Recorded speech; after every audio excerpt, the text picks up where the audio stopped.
the tender age of 10, I inhabited a small town nestled within the vast expanse of Texas, a seemingly tranquil abode that would soon become the stage for an inexplicable and chilling episode. In our modest home lived my mother, a beacon of compassion, and me, an unsuspecting child on the precipice of a harrowing encounter. It all began when my uncle, bearing a tale of a homeless girl he had encountered at the local park, sought my mother's benevolence. Driven by her innate kindness, my mother extended an offer to provide refuge for a day, a temporary haven to help the girl regain her footing in life. The girl, who introduced herself as Laura, claimed to be 16 and carried an air of reserved shyness. She shared a tale of familial strife, recounting how she was unjustly cast into the unforgiving streets by her mother. The accusations were disturbing. Her mother accused her of unspeakable acts with her boyfriend. However, Laura maintained her innocence, asserting that it was the mother's boyfriend who had crossed boundaries. My mother, compassionate to a fault, allocated space for Laura to rest in our guest bedroom that night. The following day, Laura, seeking to reclaim a semblance of normalcy, requested to use our house phone to contact her mother for a chance to retrieve her belongings. However, the phone call yielded only silence on the other end, a disheartening indication of a strained relationship. Laura's eyes betrayed a mix of longing and despair, prompting sympathy even from my young heart. Little did I know that behind those innocent eyes lurked a darkness that would unfold in the days to come. The initial signs of something amiss manifested through Laura's piercing glares. A gaze, laden with an inexplicable hatred, bore into my unsuspecting self whenever our paths crossed. Bewilderment and fear gnawed at my consciousness, but I dared not voice my concerns, fearing an escalation of the tension that lingered like an unspoken omen. One fateful evening, as I indulged in the solace of the living room, the oppressive weight of Laura's stare intensified. I turned to find her peering at me with eyes darkened by an unsettling malevolence. The atmosphere thickened with an unspoken dread as I recoiled from the inexplicable hostility emanating from this seemingly troubled soul. As night descended, so did the curtain on normalcy. The echoes of growls and unearthly sounds reverberated through our home, originating from the dining room where Laura was engulfed in an otherworldly trance. My mother and uncle, their expressions a mirroring tapestry of distress, engaged in fervent prayers to ward off the unspoken menace that gripped Laura's very being. For 2 harrowing hours, the symphony of prayers blended with the guttural sounds emitted by Laura, creating an unsettling discord that seeped into the recesses of my childhood nightmares. The air crackled with an indescribable energy, a melange of fear and the inexplicable. When the ordeal finally subsided, Laura claimed liberation from an evil force that had possessed her. None of us could fathom the nature of the hostility that had unfolded within our humble abode. Laura, seemingly free from the clutches of an unseen adversary, metamorphosed into a picture of serenity, a stark contrast to the turbulent specter we had witnessed. Days later, the revelation struck like an unsettling revelation. Laura had fabricated the entire episode, a theatrical display that veiled a more insidious truth. Her instability, her feigned possession, all part of a macabre charade that exposed us to the darkest recesses of the human psyche. As my mother revealed the unsettling truth, relief washed over me, replacing the lingering dread with a newfound understanding of the fragility of reality. Laura, driven by motives unknown, departed from our lives as swiftly as she had entered. leaving a lasting imprint on my psyche that transcends the boundaries of time. Now, 2 decades later, the memory of that night lingers, a cautionary tale whispered in the corridors of my past. The inexplicable encounter with Laura serves as a chilling reminder that darkness can wear many masks, even those adorned with innocent eyes and feigned vulnerability. The echoes of that night continue to resonate, a testament to the thin veil that separates the ordinary from the inexplicable, the known from the unfathomable. About 2.5 years ago, in the chilling embrace of March 2013, my father, brother, and I embarked on a camping journey to the desolate landscapes of the Guadalupe Mountains and Carlsbad Caverns National Parks. The very essence of the word remote took on new meaning as we traversed the solitary roads, renting a minivan for a journey that would plunge us into the heart of both natural wonder and unnerving uncertainty. The journey started innocently enough, our rented minivan carving through the vast expanse between our home in Mississippi and the desolate lands of Carlsbad, New Mexico. The air buzzed with anticipation, and the sense of isolation set the stage for an unforgettable expedition. In an RV park near Carlsbad Caverns National Park, we set up our temporary camp, oblivious to the twists that awaited us. Day hikes were the agenda, and we, naively unburdened by packs, embarked on a 14-mile trek that would become etched in the annals of our memories.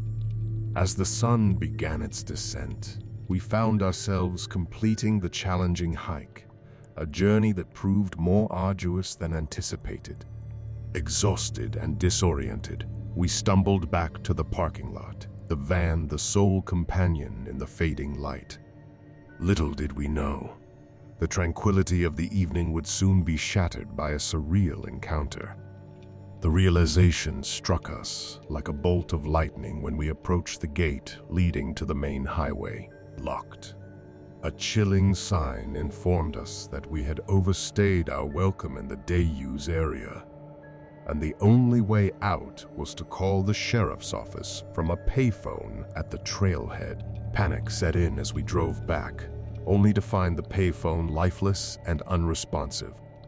A creeping sense of unease descended upon us as we decided to navigate back to the highway, seeking a glimmer of cell phone reception.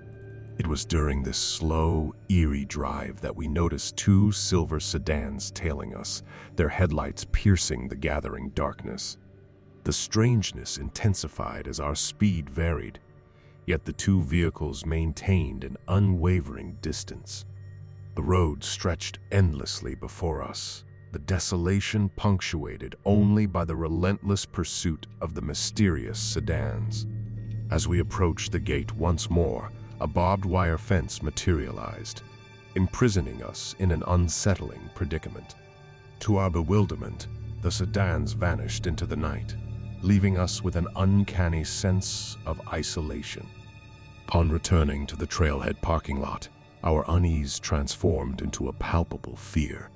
The cars that had shadowed us moments ago were nowhere to be seen. Evaporating into the vast darkness, the specter of the unknown lingered, casting shadows on our attempts to rationalize the inexplicable events of that night. The remainder of our camping trip unfolded without incident, yet the memory of those elusive silver sedans clung to us like a haunting melody. The return journey home, on an abandoned highway in the early morning, brought an unsettling déjà vu. 2 silver sedans emerged once more, trailing us with an unsettling constancy. A pit formed in our stomachs as we pondered the nature of these relentless pursuers. A gas station pit stop offered a brief respite, and as we resumed our journey, the silver sedans vanished, leaving us with unanswered questions and a lingering sense of dread. The events of that fateful camping trip became a chilling testament to the inexplicable, a story whispered in hushed tones whenever the subject of the supernatural arose. When I was around 11 years old, my family moved from the quiet hills of Tennessee to the vast, sprawling landscapes of Texas. It was a time of change, and my parents were busy settling into a new home as my dad navigated the challenges of a fresh job opportunity. As fate would have it, my brother and I were homeschooled at that point, which made the transition a tad smoother. We temporarily moved in with my aunt and uncle, creating a peculiar blend of familial harmony. In those early days, our family bonds were unbreakable, and all the cousins shared a camaraderie that transcended mere kinship. Despite the age differences, we enjoyed each other's company, seizing every opportunity for collective adventures. The warmth of Texas was a welcome change, especially for those of us who were born there, yearning for the familiar embrace of its culture. One particular night, our parents decided to dine out, leaving us with clear instructions to stay home and indulge in innocent pastimes. The prospect of an evening free from parental guidance ignited mischievous thoughts among the cousins. As we gathered, a clandestine plan was hatched to satisfy our sweet cravings. The destination, Jack in the Box. For my immediate family, this was a significant event. Living in Tennessee for the past 5 years meant we endured a Jack in the Box drought. Deprived of those beloved tacos and curly fries, we couldn't resist the temptation. As they left, the parents were unaware of our secret mission, trusting us to lock the doors and entertain ourselves responsibly. A conspiratorial spirit enveloped us as we set out, my older sister assuming the role of the driver. With my cousin Pun and me squeezed into my dad's car, we embarked on what we believed to be a foolproof adventure. Little did we know that this night would etch itself into our memories as something far more sinister. As we pulled up to the drive-thru, our sweet aspirations were dampened by a line that seemed 3 cars too long. A collective decision was made to abandon the drive-thru and venture inside. The seemingly innocuous choice would prove to be our undoing. Upon entering, we were met with an eerie sight. A lone girl, short and clad in winter attire, stood in the nearly empty restaurant. Her peculiar request for a water cup, followed by filling it with what seemed like Sprite or some other soda, piqued our curiosity. The cashier's confused glance mirrored our bemusement. The unsettling turn of events occurred when, after quickly consuming the drink, the girl turned with an expression of sheer terror. The reason for her distress became chillingly apparent. She clutched a large butcher's knife in her trembling hands. A collective gasp escaped us, and instinctively, we reported the incident to the cashier, who seemed as perplexed as we were. Though we continued our order, the air was thick with tension, starkly contrasting with the laughter that had filled the car earlier. Our departure was marked by a glimpse of the knife-wielding girl crossing the street, indifferent to the traffic. Later that night, our mundane escapade transformed into a rendezvous with law enforcement. A swarm of police lights descended upon the nearby CVS, leaving us bewildered and curious.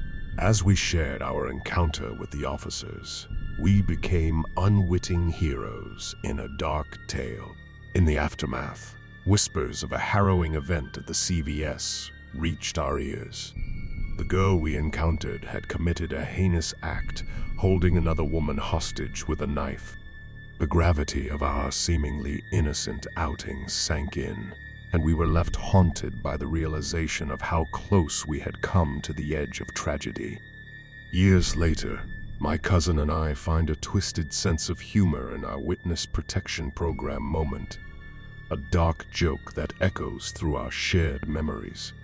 However, The scars of that night, the potential danger, and the fragility of our perceived foolproof plan linger, forever etched in the shadows of our minds.